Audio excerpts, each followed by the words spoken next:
And I'm sitting here and I'm like, is this what college is telling us to do? Find yourself. I want to find God. I don't want me. Good. He can stay over there. I'm trying to find God. There's been plenty of times where I'm listening to people and I'm just like, this is very contrary to what God would tell me. Like, you're made for X, Y, and Z. Like, no, I'm made for a purpose. I'm made to serve my creator, actually. You can keep your nonsense. All right, hey guys, doing? We are actually gonna hop into a discussion today. We can almost get out of reading the Bible. I don't want to say get out of reading the Bible. We still gonna read the Bible, but like get out of reading it on the channel and go back to like reviews and discussions because I'm almost done with my finals. And you may be thinking, dang, that's crazy. How you still not done with your finals? Because every school I know is done with their finals. Well, my school runs a little late, and I just had one of my graduation ceremonies, which is funny because I don't even get my diploma, but also one of my final papers is due on the same day that my diploma I'm getting. So, like, how does that make sense? Anyway, you can see one of my stoles right there. It's pretty beautiful, actually. And you can see my, whatever, it's Sigma, Magna, Cum Laude, whatever the frick, tassel under it. You know what I'm saying? Because God has blessed me. And yeah. Anyway, so we're actually going to get into a discussion today instead of reading the Bible. And I'm actually very, very excited to talk about this topic. And it's not even just the fact that it was recent, but it's more so the fact of it's really just disgusting. It's actually disgusting. So, like I just said, I was just at one of my graduation things. And this one specifically is for like minorities, we could just say, right? So, black people, Asian, East and South. Um, some Latino communities, just a bunch of whatever, right? Minorities. They come together and they put on the celebration specifically for them, right? So me, if you couldn't tell, I'm a minority, and we're doing it, and because of that, it's not the actual ceremony. I'm sorry, I'm also very tired. But basically, we had keynote speakers, and with these keynote speakers, they usually like to speak to a little bit of the struggle they have growing up, or not growing up, but just in life. And I say that usually, but I've only been to the one last year and this year.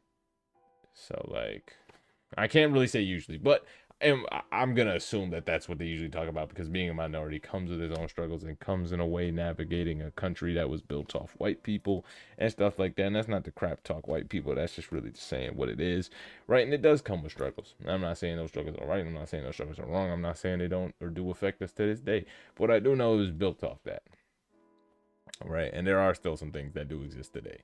Now, granted, how that affects you, I don't know. We're not here to talk about that. We're here to talk about God and how His love is going to prevail anyway. But what I found very interesting was the lady that was here talking today.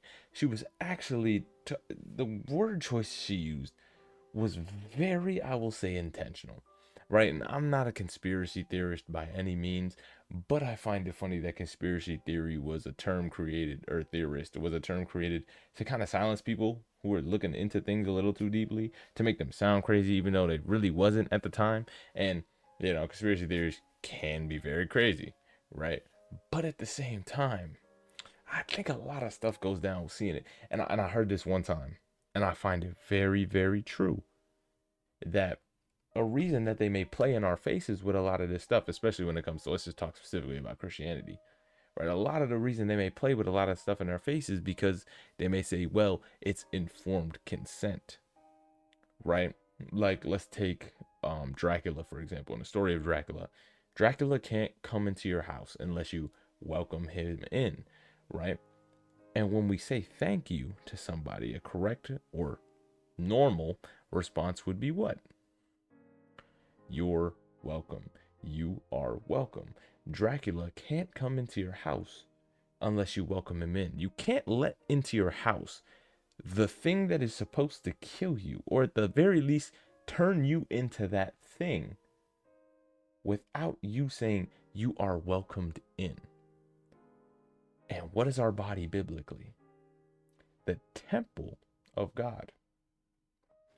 And not necessarily am I saying that our body's the house, right? But we do make up the church, and a temple can be a house of God. But even the wisest man Solomon said, this temple can't contain you, so our hearts can't contain you. And somebody I just watched on social media was like, that's why God gets jealous, because our hearts can't contain him. He doesn't want to share it with anybody else. So at the least, if we're going to give him our heart, we got to give him our whole heart, right? But what did Jesus also say about demons, right? Cast one demon out, he's going to come back with seven. He also said, take every thought captive. Don't give the devil a foothold. Why? Because you can welcome him in. And I don't want to necessarily say that, like, you know what I'm saying, demons or Dracula, whatever the case is, but spiritual warfare is real. We know that. And I'm thinking they liken Dracula off of that thing, right? Because if you welcome a demon, it's like, yeah, you get rid of him one time, but then guess what? He might come back. Unless you got the savior protect you, but like you kick him out yourself, he's pulling up 7 deep. It's like that Drewski clip. Type of brother stand on business. One man army. And then he's getting chased out of there. He's like, yeah, I'm walking in. Yeah, I'm standing on business. I'm a one-man army until you face an actual army, right? But the point being, right, that verbiage is very specific. They can't come unless you welcome them in. You kick one demon out, 7 more are going to come back. You have to welcome that demon in, because in Christ, we're already dead to that, right? He already has victory over it. Whether you want to see it or not, he does have it. You got to believe it and let him kick them demons out for you. But if you don't let him kick them out, you're essentially saying you're welcome. They're going to come into your life and mess your house up. And I don't think that verbiage was not intentionally, that's a double negative, I'm sorry. I think that verbiage was intentional too. That they're going to come and mess your house up. Why? Because it's a temple of God.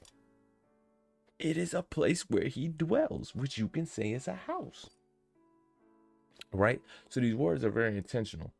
So some people, they get away from saying you're welcome. Some people hypothesize that that's why Chick-fil-A says my pleasure instead of saying you're welcome, because they think you might be unintentionally welcoming demons in. Even if somebody says thank you when you said you're welcome, guess what? You just said you're welcome to something. Is it that action? Is it that person? Is it some random demon that could be standing right in your face and not a demon hears you say you're welcome and he's in there? I don't know.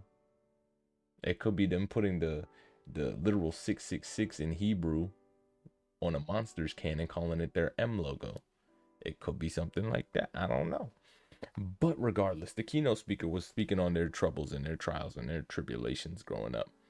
And what I found interesting was that she was talking about how she was into sports. And then from sports, she said, I ain't never seen nobody go from a sports player to a doctor in this way and that way. And then she wrapped up the thing saying, keep making mistakes. And I'm like, yeah. All right. I mean, like, I get what you're trying to say. And then she said, oh, ye wayward class. And I said, that's not a word people use in their everyday vocabulary, and sounds oddly like I would find it in the Bible, specifically the KJV, but I guess we're wayward, you know. I guess we don't have direction, even though we're graduating with a degree in a specific field that should allow us to get a job in that specific field, and I'm guessing we put some thought into that process. But we're wayward because we're young. I don't know. Try to make it make sense. And then she said, I'm not trying to go the right way. Or something like that. She basically said, I'm going to keep going the wrong ways. So listen up, ye wayward class. Keep making mistakes. Keep going down different paths. I thought, paths? There's the straight and narrow path. There's some people on the wrong path. What do you mean keep going down the wrong paths? Because there's a lot of wrong paths, but there's only one right one. And I'm sitting here listening, I'm like, wayward. Yeah, I'm looking it up when I go home. So, specifically, it was not in the KJV, but was in the NEB, specifically in Jeremiah chapter 3. It had pretty much all of its uses. We'll see it in a second here. Or NET, I'm sorry. But we can see it in verse 6 and verse 8. The Lord said unto me in the day of Josiah the king, hast thou seen which backsliding Israel had done? This is in the KJV, but it used the word backsliding. Verse 8. And I saw when all the causes whereby backsliding Israel committed adultery, I put her away, giving her a bill of divorce, treacherous sister of Judah, fear not, one played the harlot also. This backsliding is the same word that's in the NET, rendered wayward, wayward, wayward, wayward, wayward, wayward, wayward, and wayward. So even in Jude, but Jude is more so just talking about the stars. Hopefully that's not a metaphor for something. We're not going to check that out, because guess what? Jeremiah, we know exactly what he came to do. He came to tell Israel, y'all done messed up, and get back right. And why? Why? You have no doubt seen what Wayward Israel has done. She went to every high hill, gave herself like a prostitute. I gave Wayward Israel divorce papers. Under the circumstances, Wayward Israel could even be considered less guilty than unfaithful Judah. Comparing wayward to unfaithfulness. Come back, Wayward Israel. I'm not trying to look on you with displeasure. I'm not trying to be angry with you forever. Come back, wayward sons. I'm your true master. If you do, I'll take one from each of you and bring you up to Zion. Come back, you wayward people. I want to cure your waywardness. Say, here we are, and come to you because you are the Lord. None of them say, I have done wrong. They all persist in their own wayward course like a horse clinging recklessly into battle. And you're like, dang, this is not no positive word. So what does it mean in the Hebrew? Meshuba. It's a feminine noun. Translated backsliding or turning away. Or wayward for us in this translation. Turning back, apostasy, backsliding, right? Absolute. It's even used in other things. I'm sure we could find this word in other places, right? Perpetual apostasy, enduring, concrete, and apposition of following word. Boom. Turning away of fools from wisdom, specifically turning away from Jehovah, aka God, turning away from me. Used of Israel, who had turned away from God. I don't think she's wrong in saying the class. Oh, was I not even having my screen pulled up? I'm sorry, y'all. Here's this. I already closed the other tabs. But yeah, I don't think she's wrong necessarily for saying that the class is wayward, because I'm guessing a good majority of those people aren't saved at the least. Our gospel choir performed at the ceremony, which was actually pretty nice. You know what I'm saying? I don't really think they didn't do anything too Jesus-y, but at the same time, it's gospel choir. You know what they're talking about. But I don't know. Like I said, I think the word choice is very intentional. That lady was reading off that script very hard. She wrote those words very precisely. That was her ending message. So that was the take it away. That was the conclusion. That we are wayward. We should keep making mistakes, transgressing, some might say, and keep taking the wrong paths, even though we know that there's one right path. And I'm sitting here and I'm like, is this what college is telling us to do? Find yourself. I want to find God. I want me. Good. He can stay over there. I'm trying to find God. So yeah, been graduating, you know, congratulations to you as well. I still got another year. My program's like a 3+2, so I still got another year of my master's. This is just my undergrad ceremony, but I'm just like, is this really what college is preparing us to do? I'm lucky I found God, you know, and he gave me my calling, but that was scary. I'm sitting here and I'm like, what's she trying to tell us? You know? I don't know. Y'all can tell me if y'all think of similar stories or have similar stories and stuff like that, because this is just the graduation one. There's been plenty of times where I'm listening to people and I'm just like, this is very contrary to what God would tell me. Like, you're made for X, Y, and Z. Like, no, I'm made for a purpose. I'm made to serve my creator, actually. You can keep your nonsense. I'm good. But yeah, I don't know. Let me know what y'all think in the comments. I'll see y'all next time. Peace.